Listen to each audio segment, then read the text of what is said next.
there is no world in which a two-state solution is viable or desirable to the people who actually live there, to the Palestinian people, the indigenous people of that land, right? And that is an opinion that could be arrived at by any logical person who is willing to put in the time, effort, and work, no matter your religious or ethnic or cultural background, right? And yet there is still a special blindness, a special cover over the eyes of American evangelicals because of the way that evangelical Zionism has been tied to end times prophecy, has been tied to the Bible in a way that it was never intended to.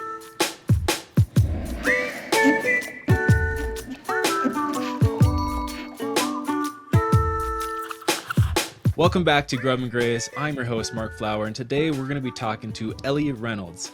He's a queer Jewish Mormon bartender who spends his time documenting power, protest, occupation in the DMV. Thanks for joining us today. Yeah, thank you so much. For those who don't know me, my name is Elli Reynolds. I actually use they, them pronouns, and I am based in Washington, D.C. The queer Jewish Mormon bartender line is actually in my Instagram bio, but Yeah, it is not my own invention, as a matter of fact. It is, in fact, the invention of a group called Lamplight. They are a far-right neo-Nazi Telegram channel. And they released a very disappointingly, a very disappointingly done Telegram expose on me about a month and a half ago, 2 months ago at this point.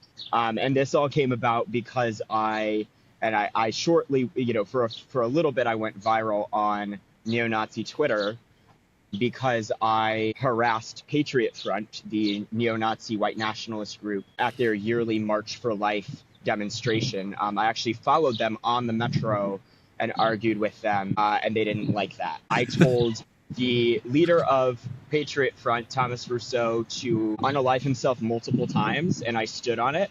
And so I think that was, and I'm not typically a person who says that to people, but it felt very warranted in the moment. And so they apparently felt threatened by me. And so they released this, and that's how they described me. So I figured, it's kind of a fun, cute little joke. I'm actually not a bartender. I am a server at a bar. So they were not very thorough. Actually, a lot of what they put in this expose was literally just publicly available information. And when I say publicly available information, what I mean by that is they went through my Instagram and articles on my Substack, and that's how they got their information. So great job to everyone over there. I just want to congratulate them on the wonderful job they did. Obviously, I'm shaking in my boots and will never challenge white nationalism ever again. Right. So yeah, that's me. I'm 20 years old, and I have been something of a presence on Instagram since August of last year. I started my platform in order to document the presence of ICE and federal law enforcement in my city of Washington, D.C., where I've lived for a little over 2 years now. I first really went viral, truly, when I posted a video with about 500 followers of an on-duty DEA agent sitting in his car at the Ellipse by the White House. And I asked him, and folks can find this on my Instagram page, Elli_documents, ELLI_documents. It's probably all the way at the bottom now. But I said, the Proud Boys convention is this weekend. I said, I thought the Proud Boys convention was next weekend. You guys are just a little early? And he goes, he said, what? And I said it again. And he goes, oh, the Proud Boys? I love the Proud Boys. And you can hear me in the background of the video be like, oh, perfect. Because I was like, this is a crazy thing, right?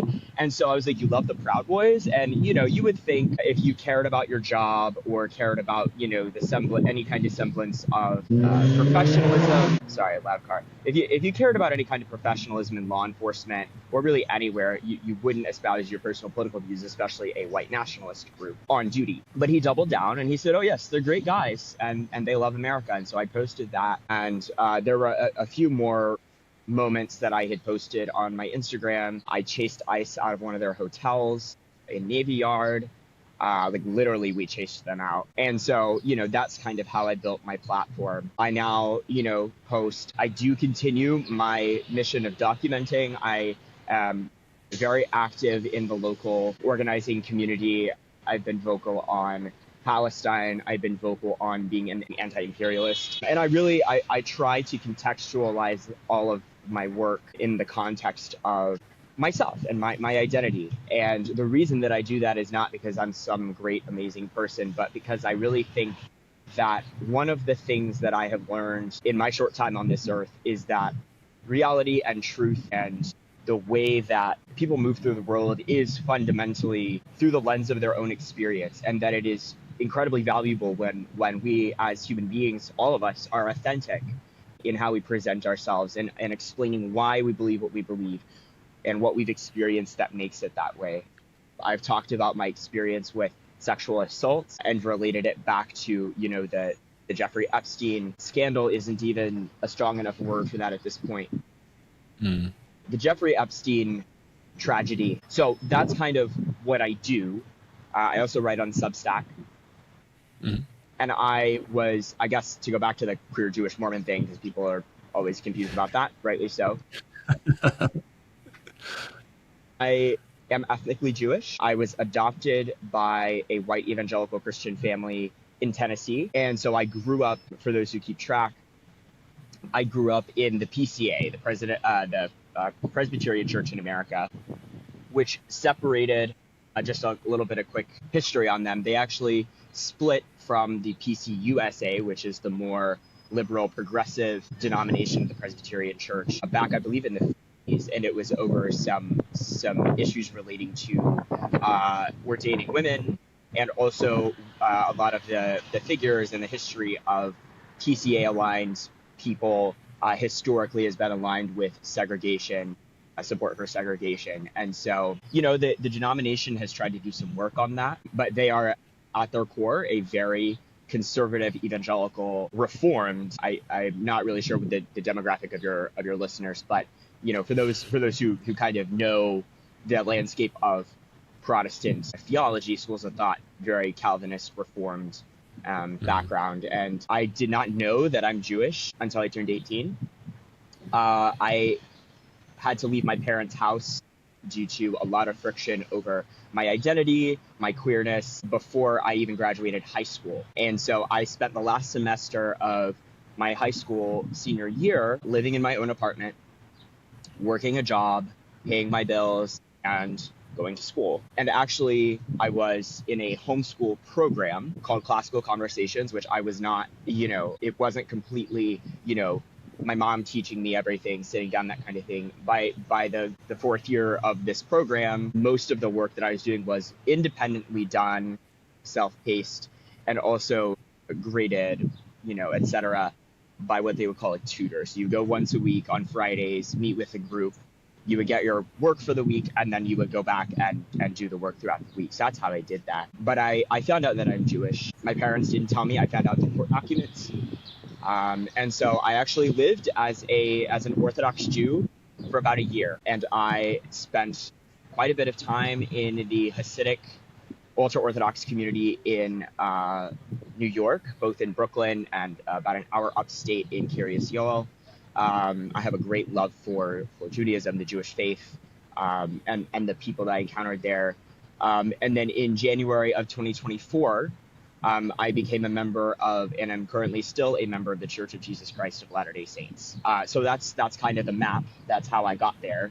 And we could drill deeper on any or all of those points as you want, but that's kind of my background. Man, there's so much to go with that. Yeah, I don't even know where to get started. Yeah. I mean, you like you were talking about, you've documented a lot of stuff with ICE. I know lately you've been talking a lot of stuff with like Iran, and you've been speaking out for, Palestinian, what's the term? Palestinian liberation. I mean, that's Liberation. Yeah, Palestinian liberation.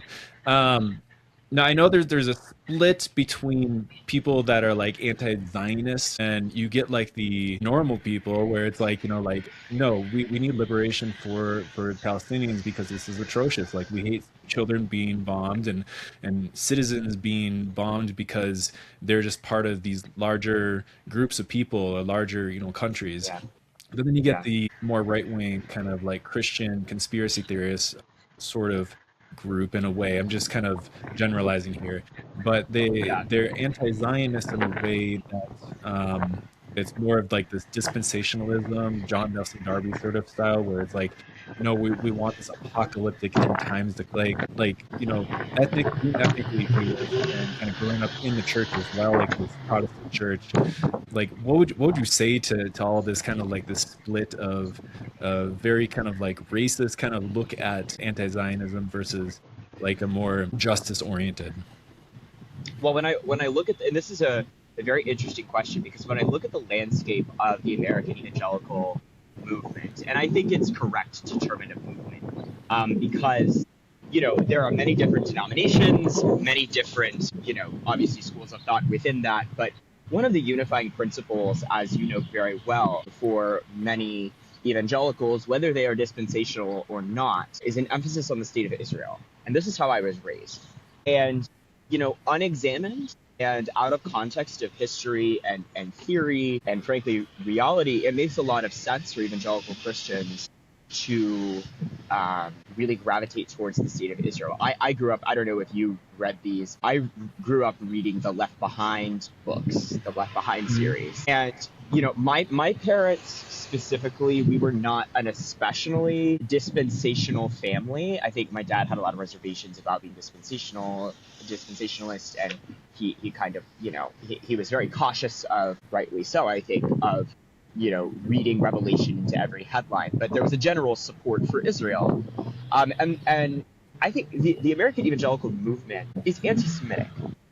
Mhm. They're anti-Semitic in two very distinct ways, but they're both sides of the same coin. One is they are anti-Semitic because they believe that the state of Israel, and I should preface this by saying that normal people who believe this, truly do believe that they are pro-Jew, they are for the Jewish people, and thus they have to be pro-Israel, right? But Mhm. the core dispensational belief about the end times is that the Jewish people are absolutely essential. The conversion of the Jewish people specifically is absolutely essential to the return of Jesus. And so anything that evangelicals can do to convert the Jewish people is seen as incredible, brave, Christ-centered work. And this really is deeper than just the state of Israel. You see that the so-called messianic synagogues, messianic movement, etc., which is anti-Semitic for a lot of reasons, but they believe that any Jewish person does not align themselves before the return of Jesus with their particular brand of Christianity will be murdered by Jesus. And I have even heard people articulate they will probably receive, as they said, a special punishment because they rejected the Messiah as they see it, right? And so you have this big emphasis on the state of Israel because, Jerusalem, they say, is the center of the end times, and many different things connected to that. And so they fully support Israel in everything that they do. And a lot of people are very sincere about this because they believe that support for the Jewish people is both inherently connected to the state of Israel, and any divergence from the line in the state of Israel will hinder the return of Jesus himself. But then on the flip side, you have evangelicals, increasingly so, like Tucker, in the strain of Tucker Carlson. I don't know how Tucker Carlson identifies himself, religiously besides Christian, who see the Jew as an individual, as to use the old Catholic term to describe our people in the 1600s, perfidious. Mhm. That we are somehow, because the Jewish people, they say, rejected Jesus, that Jews are now subversive and they have to be controlled and they have to be manipulated, or they have to be killed, right? And so, I grew up very much in the other camp, the dispensational kind of left behind camp. And when I think about that, my childhood especially, what I see is, and this is deeply sad to me, that as someone who's experienced Judaism, real Judaism, right? like basically unfiltered, unchanged, very stringent rabbinic Judaism. I have found such beauty and purpose and worth and transcendence that I began to realize that, and I talked about this recently online, the Messianic Seder that evangelicals do. I don't know if you've ever been to one of these, heard of one of these, right? They take the story of Pesach, of Passover, and they connect it to the Last Supper and Jesus is the Lamb of God and all of these things. And what I learned very quickly is that Judaism, Jews, etc., do not need evangelicals. And Passover really itself does not need evangelicals to make it complete. Complete is a word that they use often. You would be a completed Jew if you converted to Christianity. Judaism does not need completion, my friend. It's completely self-sufficient and beautiful in and of itself, right? And so that is one of the dangers. On the other side, when I think about the people that I know who think this way, I know that anywhere else in the world, any other country, any other state, nation, entity that is doing what Israel is doing to the Palestinians that they have been doing since 1948, if those people were presented with that, they would be absolutely against it. And they would even feel, I believe, knowing people I know, that it is their Christian duty to oppose it stringently, right? But there is something about the state of Israel and this sort of collective psychosis on the Christian right about Israel that is based, as we can discuss, on this faulty reading of Revelation, the Schofield Study Bible. I think people dismiss, that's a Tucker talking point. I think I like to judge things not based off of who says it, but on the merits themselves, right? The Schofield Study Bible is deeply problematic, and has been called heretical by many different types of biblical scholars, both Jewish and Christian. And it is so sad to me that good people can be made to believe and support evil things because of this collective psychosis and the abject cowardice or failure or full knowing complicity of evangelical leaders, right? And so that's in the context of Israel. October 8th, 2023, I hung up an Israeli flag in my room in my parents' house. And it wasn't because I was especially informed or I was, especially identified with Israel. I didn't even know I was Jewish yet. I wouldn't figure that out till February 2024. 2024. It was just because that was part of how I was raised. And I had already diverged a lot from the way that I was raised at that point. But that was just natural to me. That was just the thing you did. You're a Christian, you support Israel, period. And the turning point that I credit to this day, and this is I think the core of kind of what we discussed over DMs of the point that I want to make. The turning point for me, the beginning of my journey, was I had met this person the previous summer who was Palestinian, half Palestinian, and I had sort of side-eyed him and been wary of him simply because he was Palestinian. He wasn't Muslim. He was an Orthodox Christian, but he was Palestinian. And it was this ingrained Bush era fear that I think many evangelicals have and pass on to their children of Arabic and Arabs and Muslims and anything that looks like Islam, right, is seen as the greatest threat to Christianity and Western civilization ever, right? But what broke was when I finally, and I remember exactly where I was, I called him and I said, Nino, tell me about your family. That was all I said. I didn't say another word for about 2 hours because he spent the next 2 hours telling me about his family, where they came from, where they lived, his lineage, the places that are special to him and his family. And then he told me about the Nakba in 1948 and how his family was displaced, how his family, his grandmother, has the keys to their great-grandparents' house in Palestine still. And I didn't become a tanky overnight after that conversation, but it certainly was the one specific turning point that made me realize that the Zionism that I had been raised with could not be the truth, because I looked at the principles that I was taught about justice and truth and all of these things, and I realized that they couldn't possibly be applied to the state of Israel. Mm-hmm. And I began to be, I started as a ceasefire now, which was great and good, but I thought, well, okay, that's going to be the solution. Ceasefire, that's it. Let him be. And Mm-hmm.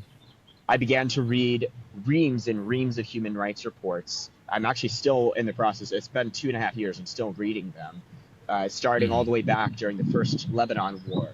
And what I have come to realize is that there is no world in which a two-state solution is viable or desirable to the people who actually live there, to the Palestinian people, the indigenous people of that land, right? And that is an opinion that could be arrived at by any logical person who is willing to put in the time, effort, and work, no matter your religious or ethnic or cultural background, right? And yet there is still a special blindness, a special cover over the eyes of American evangelicals because of the way that evangelical Zionism has been tied to end times prophecy, has been tied to the Bible in a way that it was never intended to, right? And so that's kind of where I've landed. No matter what religious tradition I've chosen to practice throughout my life, anti-Zionism as a matter of humanity and dignity and justice has always remained the center of my politics. And I've gotten a lot of hate for it, especially as a Jewish person, as a visibly Jewish person. I have gotten, I've gotten doxxed, I've gotten mocked, I've gotten harassed, I've gotten followed, I've had my picture taken and posted, without my knowledge and consent. I've had a lot of things happen to me because of this, but it's never not been the center. As long as I have, kind of come up with my own value system, belief system, that's always been the center of it for me.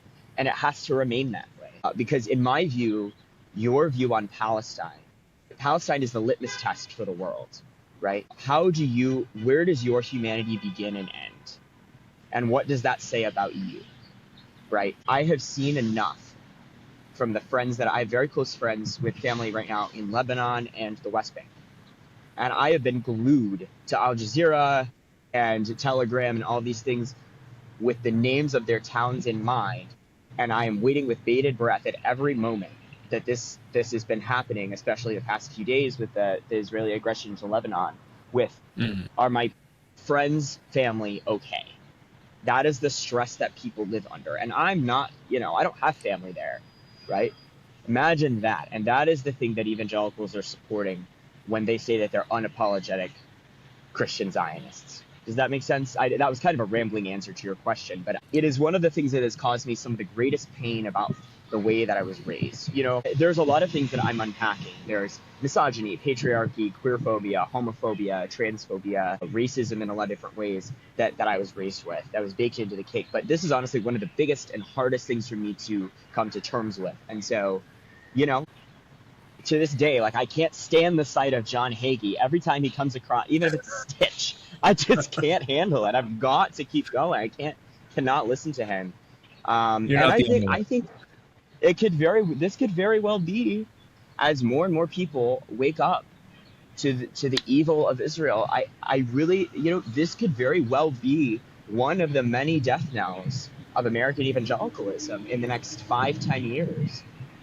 Is the rabid, dogmatic, inhumane position of so many mainstream evangelical leaders. And I think as a new generation of evangelicals kind of rises up, there is another responsibility, which is that if you are a conservative evangelical at my age, you probably listen to people, you're either, in the John Hagee camp if you're really religious, or you are likely in the, if you're a Zionist, you might be in the Tucker Carlson, Candace Owens side of things. That's another responsibility that I think all of us have, no matter if you're evangelical or not, if there's someone in your life, because the danger of that is that we raise anti-Semitic anti-Zionists, that we have a generation of anti-Semitic anti-Israel people, right? And that's almost, I would say possibly just as dangerous as Christian Zionists, is anti-Semitic Christian anti-Zionists. I know that's like a mouthful, but those are the things that we have to all be aware of. If you have somebody in life that you care about that's in that world, how are we talking to them? What information are they consuming? Can we give them better sources and better voices to listen to than Candace Owens? And so I don't know. That, again, I'm not really sure if or how I answered that question, but I think like there's just a lot there that we could probably spend 12 more episodes talking about each of those things. I think for me, it speaks to what happens when you truly believe, and a lot of people do this. Obviously, this is not unique to American evangelicalism. You believe that your belief system is the only belief system on the planet that is totally true, cannot be changed, and if you change it, you must not really believe or have believed in the first place, right? This is what happens. This is how you get a sweet, kind, 72-year-old grandmother from North Central Alabama cheering on the killing of babies. That's how it happens, is when you believe that the things that you have been taught cannot be changed, because if they are, you must not believe. You must not really believe. And I think that's been the saddest thing for me in all of this. And I don't know what the solution is, honestly, Mark. I wish that there was a golden, a golden egg or whatever to all of this. There's not, right? But this is what happens when that ideology, and that it's not even an ideology, frankly, it's just a point of belief is taken to its logical conclusion, right? And it is one of the things that makes evangelicalism and religious fundamentalism writ large so unsustainable for humanity. And I'll let you jump in here because I've been talking for a while, but I think that's kind of the prompt I came up with, right? Is what does it look like to go outside of that, Yeah, it's one of those things that I talk many times is being more open-minded and learning other people's religions and spiritual practices and all that. And like you were saying, like did you actually believe it all? Like, this is something that you were given to as a child. Like, if you were grown up in the evangelical space or just Christian space, or you could be in the Jewish space, or you could be Hindu, could be any whatever your religion is. If that's what you were grown up into and you never looked into anything else, like, how can you be so sure about your own belief system and whatnot? It was something that was handed to you, so it was you adopted it into your own life from an age that you weren't able to really make a conscious choice whether that's good or not, or healthy or unhealthy or anything like that. And yeah, it can be so dangerous when you make your whole identity around this. I just recorded an episode on cults and talking about the difference of like mind control, but there's a different word, but there's different steps that people have come up with of how to undo like mind manipulation and these tactics that you see actually play out in these large churches, with like unknowingly to the congregation of these churches. And over time it changes and it shapes. And so if you see these like mega church pastors, like you're saying, like John Hagee and a lot of these other really mega church, like really big names within the evangelical space, if you really break down and pay attention and know what to look for, you will hear key things that they're saying, that if they repeat them over and over again, week after week, year after year, it doesn't have to be even week after week. If they're doing it year after year and doing it in context of, a certain belief system, they will shape the congregation's mind in believing these certain things. Like with this whole, apocalyptic thinking and the Schofield Bible, reference Bible, using these without actually saying that they're doing this to the congregation. And the congregations can be so manipulated so easy because of this. And like trying to get them out of it, it's like you can't fight them either. You can't use facts. You can't say you're wrong or I told you so or anything like that. If you do that, it's going to entrench them even further. And yeah, it's and that leads to what we just saw. What was that, last week? You have Paula White, another prominent evangelical Zionist pastor, telling her congregation to give the the tithe, the 10%, to pro-Israel causes, right? You go from the way the tithe was intended, or the way that at least I thought my reading of, evangelical scholarship has been, is it's supposed to go to the church, right, and to the building up of the church and the people in the church, etc. And it's now gone to what building kibbutzim in the West Bank, right? The same kibbutzim that are recognized under international law, roundly condemned even by certain sectors of the United States diplomatic corps as illegal, right? Are we going to send money to fund, the illegal expansion of these settlements? Is that really what Paula White wants Christians to do, right?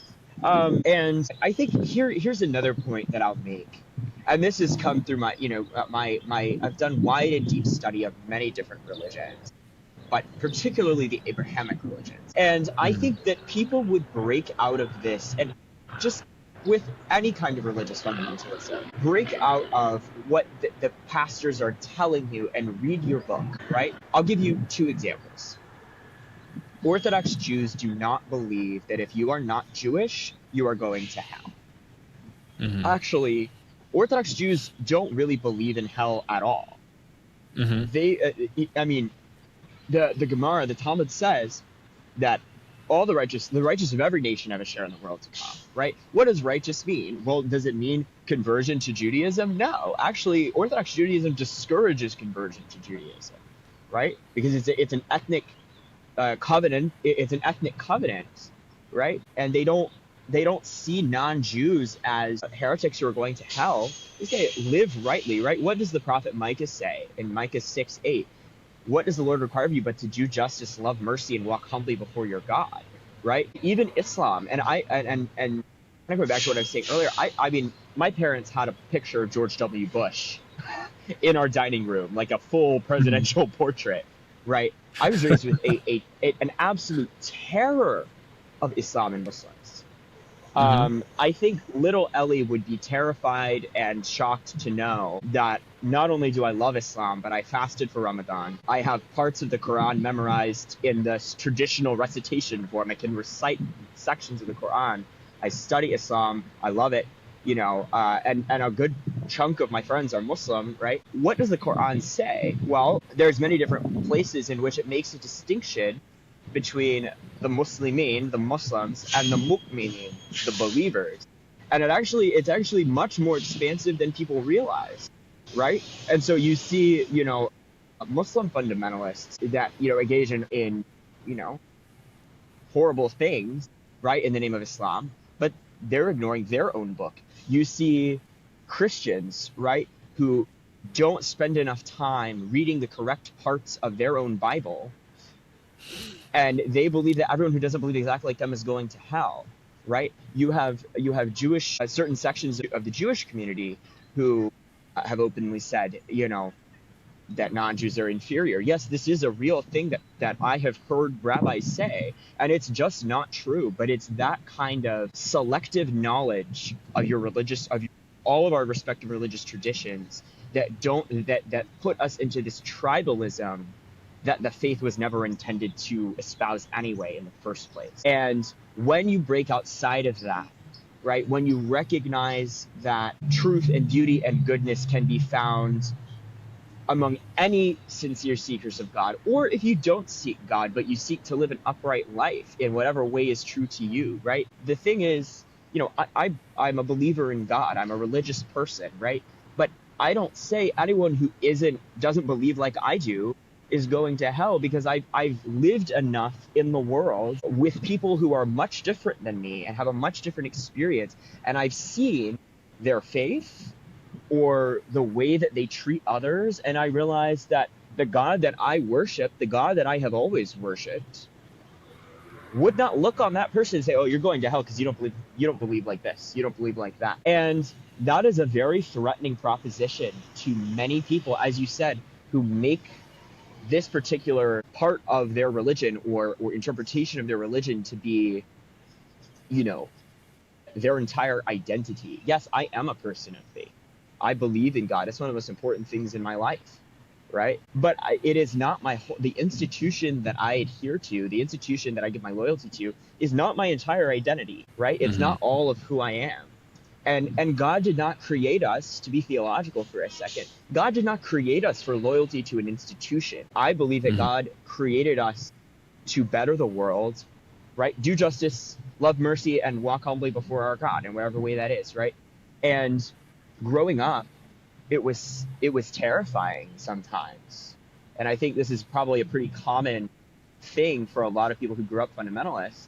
Terrifying. What if I'm not really a believer? What if I don't really believe? What if I am doing this wrong and that wrong? And if people had the ability or the perspective to be able to break out of that and realize that while your religious tradition may be the thing that saved your life, right? I credit the LDS Church, LDS doctrine with literally saving my life. But before I was going through a really difficult time right before I found the church. And, while I am not, I'm not a completely Orthodox Mormon in the sense that, I don't always follow all of a lot of the practical, guidelines in terms of, how I dress, how I, the things I do necessarily. That very doctrine actually saved my life, helped me get sober, helped me get off of the things that were destroying my life. I went through a really dark time. And while those things can be beautiful, they can actually be more beautiful when you recognize that that is not the be all end all, right? We were created for way more than that. And I think much to innocent, beautiful, kind, loving people's detriment, we're sold this idea from so young. If you grew up evangelical, if you grew up, a religious conservative in any way, that, you were taught this version of Christianity is the only thing that's true. And not only that, it wasn't just like, this is true, everyone else is wrong, that's the end. It was everything else, even the exploration of other ideas is dangerous, right? Your soul is at risk. And I remember I began to get really fascinated about my freshman year of high school with different religions. And my dad had this book on our bookshelf. I'm actually about to release an essay about this. I'll go into more detail, but on Substack. But it was the Handbook of Denominations. And so I had really examined a lot of how I was raised. And so I opened the book and I just started flipping through and like, oh, this denomination believes this denomination believes that. And I actually, in a similar vein, I actually got my hands on a copy of the Quran. My dad found it and he threw it away immediately. He said, you cannot read that book. That is dangerous. And I think it speaks to kind of when you live inside that, that's Marine One. That's crazy. Damn. Marine One just flew over. DC, amazing. Everything, right? Huh? Yeah, I'm like, I mean, I'm in downtown DC, so like, motorcades and things like that aren't too uncommon, but crazy is just as I was talking about that. But it creates a system of fear. Like my father is a wonderful guy. I love him so much. But a lot of the tension in our relationship, and I'm comfortable with talking about this from my perspective, and like with this being public, but I think a lot of the tension in our relationship comes from the fear that he has inherited through evangelicalism. He doesn't know how to deal with a child who presents, I identify as gender fluid. He doesn't understand what it means to have a child who he raised as a boy, doesn't identify that way, and wears makeup and shops in the women's section and does all of these things, right? And uses they, them pronouns. And the thing is, you could learn, and I believe he would be capable of that, but in the same way that the LDS Church saved my life, the evangelical church turned his life around in a big way. And so that has become a core part of his identity. It's become a core part of who he is. And at a certain point, when you completely give yourself over to a system like that, you really can't live without it, right? And I really think if he lost that part of himself, it would destroy him. It really would. I can't see a world in which, and this is true, I think, for many evangelicals, if they lost that, right? If everything that they believed, or even one house of cards, like it's like a house of cards, if one thing that they hold as doctrine, they realize isn't true, the whole house of cards crumbles, Mm-hmm. right? And they lose so much of themselves. And I went through a similar thing, but I didn't spend as long of my like conscious sort of intellectual life in that world. And that's actually one of the interesting things about my journey is I almost immediately after I literally did pick up that handbook of denominations was kind of like, yeah, the way I was raised doesn't make a lot of sense. Let me find something else. Like literally that it was almost immediate.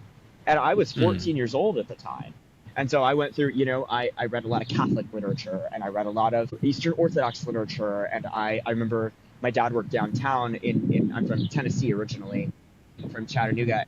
He had an office downtown, and because I was homeschooled, I would go to the office with him once a week and I would do my schoolwork there. And it was every Wednesday, I remember. And it got to the point where, I was like, Dad, I really want to go to a Catholic mass. And he said, no, you're not going to do that.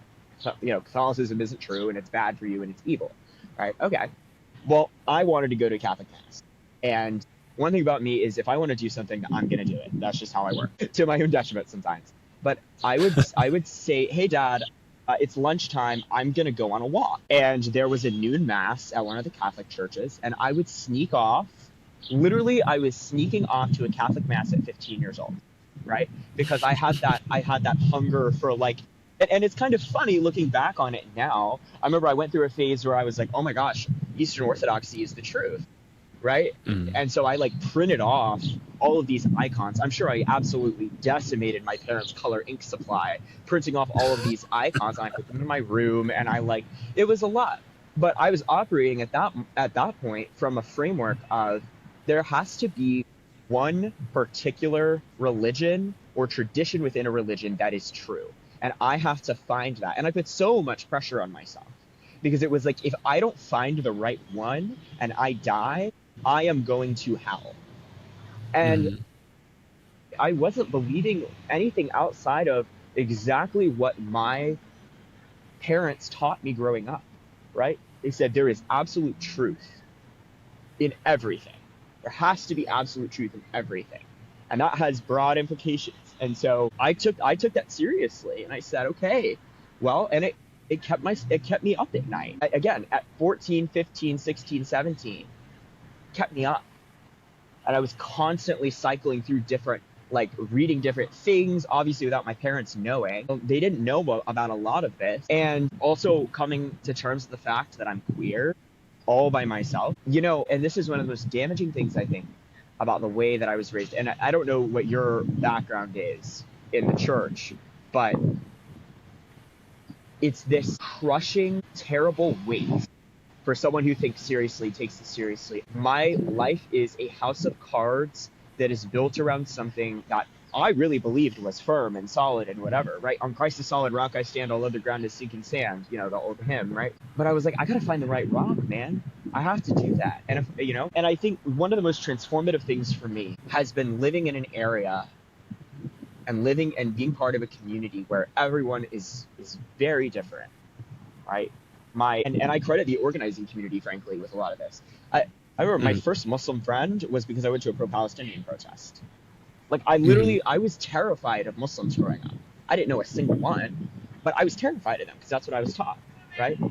Everything about your worldview can change the minute you actually socialize yourself and step out of the fear of these people are evil and bad for me and they're going to steal my soul to, no, these people are real people who are beautiful, created by God, and they have something to teach me, right? And whether or not I, convert to their point of view or not, you have to value the differences that we have as human beings, right? And so I think it is a fragile thing. It's a sad and fragile thing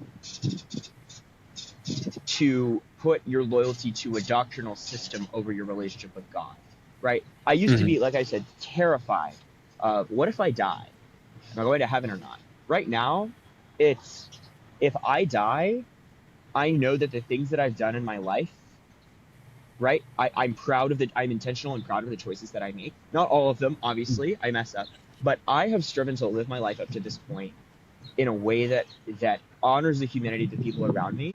I have done battle with God, and I have made peace with God. Not permanent. It's like a ceasefire, right? It could start up at any time where I'm like, all right, God, I don't get this. I don't understand that. I've done my time up to this point. Mm. And I am no longer in that binary of following one system so closely that it becomes part of myself. I'm so secure in my relationship with God that I'm not scared of what happens on the other side. I don't know what will happen, but I trust that my relationship with God is close enough that I don't have to worry about that, right? And so, and that is freedom, truly. Mm. And people deal with this obviously in different ways, but for me it has been keeping religion in my life, keeping God in my life. For some people, they feel that that's not the best thing for them, and that's completely fine. I don't look down on anybody for that, especially if you're queer. You know, I understand, like, the church has hurt so many people, and I don't blame them, right? I recently published an essay about how, you know, I've been hurt in the LDS church, that people can find on my Substack, which is in the link in my bio on my Instagram. Shameless plug. I processed a lot of this in my writing on Substack, and it's kind of my public journal. So if folks want to hear more in depth about all that stuff, I think that Substack is the best place. But I think in broad terms, the human mind, the human body was not created with the innate idea that there is one correct system of things and everything else is false. Mm-hmm. We are socially conditioned to do that. And we are socially conditioned to do that because it plays on every human being's very real sense of fear, right? Fear is one of the most powerful things in the world, right? Think about how much, going back to Zionism for a minute, think about how much of people's support for Israel is the fear of being called anti-Semitic if they don't. Mm-hmm. Or the fear of not being on the right side or on God's side if they don't, right? I think systems like the evangelical church that play on that fear are so harmful. Mm-hmm. And they don't lead to real, authentic human flourishing. They may lead to happiness. No. They may lead to short-term security. But I don't believe that they truly lead to human flourishing, which is, at the end of the day, for me, why we're here, why we're on this earth. Mm-hmm. I love everything that you said. Like, thank you so much for opening up about this. I kind of want to jump back to this, like, apocalyptic kind of where we started with this whole opening up of understanding religion and understanding other religions and not being so tied down. Like we saw in similar reactions after the October 7th and 2023, the Hamas attacks and subsequent, bombings and war in Gaza and everything. Surveys confirm that apocalyptic interpretations remain influential even among segments of American evangelicals. So a 2022 Pew Research Center survey found that 39% of U.S. adults believe that we are living in the end times. And 63% of white evangelical Protestants also believe that as well. It's like going back... and then when we start to see like what's happening in Iran and bombing them and all the craziness that Trump is pushing with all this and Hexeth and everything like that, you get this jubilation of we want this to happen. We want to push it. We want to support Trump and whatever he does because we want to see this end times coming. And like you said, there's no flourishing that comes when you're stuck in this way of thinking, when you're not relational, when you put your doctrine over the relationship with people. And like I have a number of friends, like I went to an evangelical Christian university, and many of my friends from there are still in this world. They've been in this world, and I see it through their like social media posts or through conversations with them, and like it hurts me. Like when everything happened in October of 2023, I would have normally been afraid to be called anti-Semitic. I wasn't thinking about that because I was thinking, this is atrocious. Why are we bombing children and families who have nothing to do with Hamas or anything like that, even though there's justification by like Zionists and Christian nationalists and all this to attack the children, saying that they're going to grow up and become part of Hamas, and they're like, even if they're not officially in Hamas, they're going to support Hamas one way or another. And it's like no, this is harmful. This should not be happening. And I think when I started speaking out against it, I actually was called anti-Semitic. And at first, it kind of took me and shocked me because I'd never been called that before. And I think that's when it was like, okay, like this is kind of a scary feeling. But because I had already been called it, and I actually been called it several times, a couple times after that, like it desensitized me from it because like what I was standing up for was the humanity and the destruction of humanity and the ill practices and ideologies that are put towards that are actually hurting people, just people, and their struggle against empire and imperialism. And I don't know, it's just one of those things, like once you can get past that and allow people to get past it, to find a way to allow people to think more broadly, open up their thinking, beyond their limited scope of what reality is, you can really change minds that way. And it did it for me, Well, and it sounds like it did it for you too.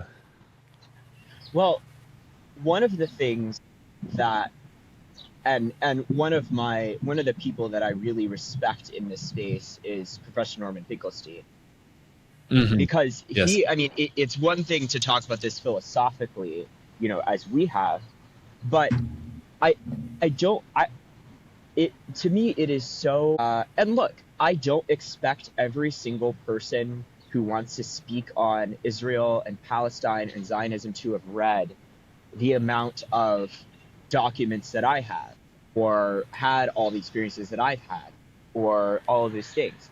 But all you need to know is some basic history. And Mhm. once you understand that, there's this line about Jewish safety and Jewish coherence and the preservation of the Jewish people. I wonder how many lives, thousands and thousands of Jewish lives, could have been saved if we didn't say that we're going to create a state, right, that mandates military service. And really, the most important part is the state, by the way, mind you. I'm not really, criticizing the military service and not the state. But what if the state of Israel never existed? Right? I have had the privilege of seeing the Jewish community like I said, in New York. And let Mhm. me tell you something. When I hear people talk about Jewish safety as only and directly tied to the state of Israel, I think, Mhm. where have you been? In the Jewish community in the diaspora here in the United States, in these ultra Orthodox neighborhoods, we have our own, it's called the Shomrim, the police force. We have our own community police force, which works with the NYPD. We have the Hatzolah, which is ambulance service. You have everything that Jews need to be safe, happy, and healthy in their own communities could be reproduced and have been reproduced in the diaspora, right? Mhm. How many Jewish lives could have been saved if we had not created a state, put ourselves in the middle of the indigenous homeland of a people, and then Mhm. cried when those people say, no, this is our land and we want it back? I wonder if the people who were killed on October 7th would still be alive today if we had not settled kibbutzim illegally on people's land. I wonder what evangelicals in this country would have to say about the safety of Jews if they had not cheered on the building of the very kibbutzim that were attacked. Actually, I happen to think that evangelical Zionism has the blood of the victims of October 7th on its hands, because they directly cheered on for decades and decades and decades the expansion, the establishment, the continued advancement of the Zionist project, right? And then to completely ignore the people who live there, right? Finkelstein has talked about this a lot. Gaza, the children of Gaza have no future. They have no Mhm. access to meaningful education, healthcare, food, housing. They have no future, right? And to think that the same people who will push total abortion bans in the Deep South, saying, and I was an anti-abortion activist for a while in my youth, and like when I was younger. I'm Mhm. now pro-choice, but people would say, oh, well, they're going to grow up and have a hard life. And I would say, well, that's not a justification to murder them. Well, where's that logic now? We're going to murder thousands of children and babies and mothers because they might grow up to join a resistance group? Mhm. I mean, for someone who's for a group of people who are so anti-abortion, you would think the consistent position would be no. Those people should live in freedom and flourishing. And it's just the absolute incoherence of Christian Zionism. Christian Zionism only makes sense in a completely theological and moral vacuum. That is the only way that that makes sense. And it makes me so angry, honestly. And this is one of the reasons why I really can't ingest Christian Zionist content, because it makes me so unbelievably angry to see the twisting and the inconsistency of their positions to fit a particular theological view, which by its very existence is inhumane, right? And so all I can say is I am not calling every evangelical Zionist evil. I am not saying that every single person who believes this is irredeemably horrible and bad. What I am saying, and what I will die on this hill, is that if you are presented with the truth and you continually turn away from it, actually those are the people that the prophets talk about who are actually going to be punished. Those people are going to be punished because you were repeatedly said, this is the way, this is true, this is just, right? I'm not talking theologically or in terms of a particular religion. I'm talking about the murder of children is wrong. You're presented with an instance of the murder of children, you turn away, that blood is on your hands, right? If there was it looks like you're in your house right now or in a room, right? If you knew for a fact that a murder was taking place in the next room, right? And you didn't do anything about it because you justified it, you're actually, I would argue, from my point of view, you'd be complicit in that murder. Anybody else would be complicit in that murder, right? And those are the people, by the way, when Jesus tells the parable in the New Testament of the fruit trees who produce good fruit and bad fruit, right? You can look like a healthy tree, but if you produce bad fruit, that's where it's a problem, right? And I think this should serve as a wake-up call, and I've got to wrap up here. I have some errands to run before it gets too late, but this is my plea and my warning to American evangelicals, right? And I'll use the words of Jesus, right? Where he says, if you produce good fruit, you'll be rewarded. And if you don't, he says, I'll cut you off and throw you in the fire. Now, I don't necessarily believe in hell, like permanent, that's a whole nother thing, but I can't help but think there's going to be some divine accountability before God, right? I believe one day I'm going to have to stand before God and justify the things that I did, right? I think there's going to be some kind of reckoning for every person before God. Not everyone has to believe that. That's just what I think, right? I've lived my life in alignment with that. And and I know many evangelicals do too. So if you take that seriously, then you have to set aside what does he say? Set aside the philosophies of men, right? And look at the core values, the core teachings of Jesus, the core teachings of every single religion in the world, right? And say, how do these actions align with that? And so I have been proud for as long as I've been awake, I have been proud and I'll continue to be proud to fight for the liberation of the Palestinian people. And I'm unapologetic about that. And I will never back down from that. And amen and hallelujah. And that there it is, and on the other hand, I don't really identify myself as an ex-evangelical or any of those things. I don't like putting that label on myself. I think that we should live our lives and lead by example. And I hope that my example can be used to help other people find similar peace and freedom and happiness. And that's all that I can say, I hope that everything that I've said today will be, used for that end. So thank you. Yeah, hopefully it'll change some lives. Hopefully people will hear it and be able to, expand their minds a little bit. So I hope all that. Why don't we wrap up here? I want to give you a moment just to say, like, if people want to find you more or listen to you or read your Substack, where can they find you? Yeah, absolutely.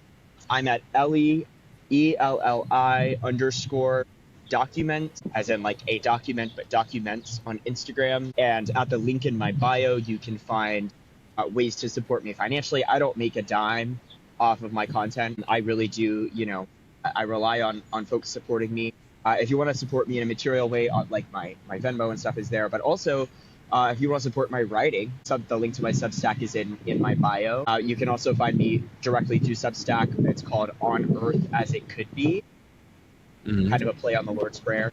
And I write about faith, identity, politics, and belonging there. So you can find me there. You can find me on TikTok. I don't post as much on TikTok. Instagram is really my main avenue. But thank you so much for having me, Mark. This has been a great conversation.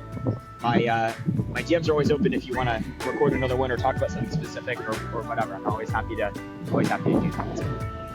I may have to reach out to you because thank you so much, Elli. This has been just a very great conversation. I love everything you said. You have great content, and I would love to pair up with you again and do this again sometime.